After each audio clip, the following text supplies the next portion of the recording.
Welcome, what is up? Thank you for tuning back into the Chaos Slayer. Of course, I am Chris Chaos here with the 411 for SmackDown Live from last night.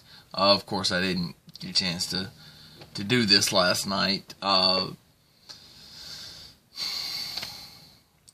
just got through watching the Mixed Match Challenge, and I'm kind of in a hysterical mood. For those of you that watched it, you know why. All I can say is hashtag all the way. Let's go all the way, baby. It's so great. Hashtag Beauty and the Beast. Anyway, so SmackDown was very interesting and for several reasons. The latter part I'll get to, but first, Nakamura getting not quite the fanfare that he maybe should for winning the Royal Rumble because, well, he's not a heel. If he was a heel, he'd get like massive fanfare, whatever, and try to blow it out to make it. I kind of wish they would have done a little bit of that anyway, like a little bit of fireworks, but you know, their firework budget here lately, it's non-existent here lately. So anyway, you get Kevin Owens and Sami Zayn and AJ, and it turns into, let's set up for the main event. So, I mean, we've seen this 1,000 times. Way more than, probably. U.S. title number one contenders match, which I thought was interesting. The participants, but with Kofi and Zack, it felt weird to me. Rusev ends up winning it. Jinder Mahal is also in the match.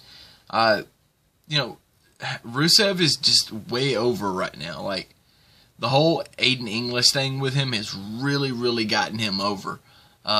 Which is funny. I don't know that Aiden English is really over, but Rusev is. Which is kind of funny because Aiden is the one that's gotten Rusev over, it's weird, but it works. The Fashion Files thing, well, it was, but it wasn't. Just kind of is. I mean, at this point, they really need to do something with Breezango, and it just looks like they're not ever going to do anything, and it sucks. It absolutely sucks. I hate to see it. I wish they would, just, to me, they're at the point where they're on TV, almost every week, and that's great that they're on TV, but let's have them do something. Instead of them just being on TV, let's have them in something meaningful. The Fashion Files thing has been funny, but I think it's played its course. So we just need to kind of evolve them as a tag team on television. They need to do something as a tag team in a match. Remember, the point of this is wrestling. So let's do that. I mean, yeah, let's entertain, but it's world wrestling entertainment. The wrestling should come first. And it doesn't a lot of times. The Usos promo. They are, without a doubt, the best tag team in the WWE right now. Hands down, there is none better. And I really think that they are going off a lot of pent-up frustration from over the years. You need to remember that those Usos have been here for a long time. And for the longest time, they weren't properly produced, if you will. Now, they're getting the green light. They're like, let's let these guys go. Let's let these guys do what they think they can do. And turns out, by the way, I was right on this, that they can really do this. That they can really just absolutely shine. And they have. Just think about this whole past year. It's just been awesome for the Usos.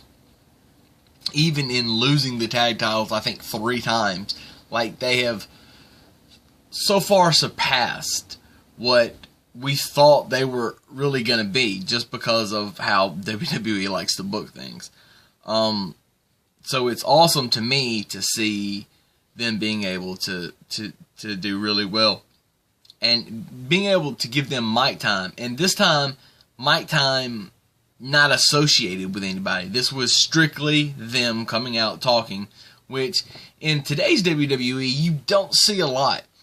One, for tag teams, but two, just individually. Like, you just don't see a lot of one person or one team promos in the ring in front of a live crowd, and that's it, without it being involved, somebody else getting involved in it. So I love the presentation of the Usos promo and how they set it up and how it was delivered. It was really good. I also like the fact that they went through the list. We beat everybody. Welcome to the Uso Penitentiary. They think they're done. They go to leave. The Bludgeon Brothers music hits. I was really hoping we'd get some kind of like epic stare down for them to say, you may have beaten everybody, but you haven't beaten us. At least the us that is constructed now. They didn't do that. Stone faced him, walked right by him, got up on the apron, never looked at. The Bludgeon Brothers never looked at him, which was very key. It's like, we're here to make a point, and the point is, no matter what you say, it doesn't matter, because we're about to get in here and beat some ass. And, well, they did. Local jobbers, let's be honest with you. Guys, and I am to the point where they need to actually start putting them against other people, and not Breezango and not the Ascension. They got to start getting like really in the mix in the tag team division. It's just taking too long. The Charlotte promo, I was really hoping that she would rip Ronda Rousey. By the way, I've seen, and I know everybody else has too, seen things about the women coming out that was in the Royal Rumble, talking about how bad it was, and how they didn't like how Ronda is coming out. I don't know if this is a WWE thing. I don't know if they're... I hope this is not. I hope this is actually legit, because, by the way, I said this when it happened. I said this before it happened. And I'll say it now, again, it was dumb, and let's just move past it. Riot Squad beat her down, Charlotte that is. End of story. It was kind of weird. And Carmella comes out, was about to cash in, and just as she was going to drop kick, or it ended up looking like a drop kick, Charlotte, she moves and she kicks the referee. Referee tumbles. Very good bump by the referee to the outside. Very, very underrated the referee bumps are. And when used properly, like last night, very, very good in telling stories. Carmella, the referee doesn't get up. Charlotte does. Carmella, not today, and she leaves. Just remind you that I have it. Baron Corbin beat Ty Dillinger. Gable and Benjamin beat Breezango. Then we get the main event. This is the money. The tension that they're creating with Sami Zayn and Kevin Owens. There's only two ways that this can go. It can either go, and I told a buddy of mine this today, I said, I guess they're headed toward the epic showdown at WrestleMania between the two, which us all as fans have really kind of wanted to see for several years, like a one-on-one epic confrontation at WrestleMania between these two. However, after rewatching the main event, I really, really, really think that it's a swerve. And that they're going to come up somehow with a way to like, oh, y'all are trying to put us against each other. We're not going to let this happen. You know, like, and Sammy's going to end up being the one to go against AJ at Fastlane. And they're going to do some kind of like quick pin thing probably next week. We'll see how that goes. Execution needs to be on point though. Reminds me of when DX did it with the what was it, the European title back in the day, back in '97. So when Shawn kind of pretty much handed it to Hunter. So very, very interesting. Next week, of course, we've got that match. We also got Rusev versus Bobby Roode for the United States title, which I can't wait to see. I think that's going to be a fantastic match between those two, and I very, very much think that Bobby Roode keeps the belt. But I mean, how do you deny Rusev at this point? Like, he's actually got fan interaction, but he really shouldn't. You know, Rusev's supposed to be a heel, and he's kind of being like brought along as a baby, but a heel, like kind of a tweener. I don't know.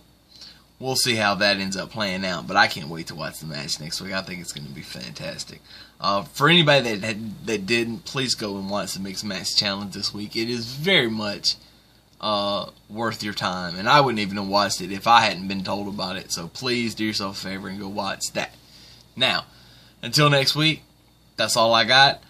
I'll catch you guys later. Deuces. As always, Chaos out.